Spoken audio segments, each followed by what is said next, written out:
very fall-like in our region.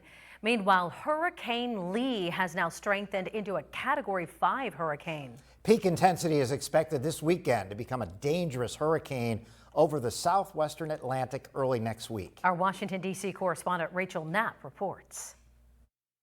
Hurricane Lee, unfortunately, has commenced its period of rapid intensification as we've been advertising in the forecast. And it's now, all hands on deck for Jamie Rome and the rest of the team at the National Hurricane Center, monitoring Hurricane Lee.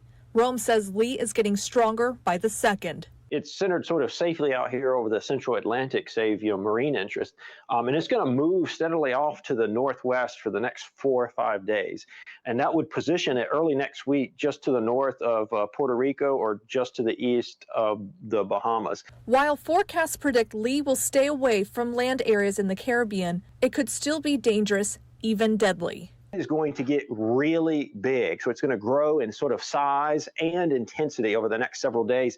That is going to produce a ton of waves out over the open water. And when these waves start to emanate in all directions and strike land, that's when the rip current risk is going to skyrocket. And, it's going to produce just dangerous surf conditions. And a lot of people really miscalculate this risk. The National Hurricane Center says over the course of a year, more than 100 people die from strong rip currents. They say that number is a lot higher than the amount of people that die from hurricane winds and storm surge.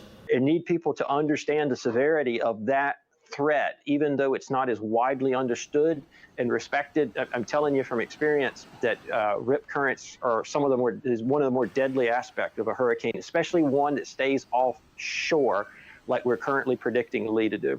In Washington, D.C., Rachel Knapp, Erie News Now.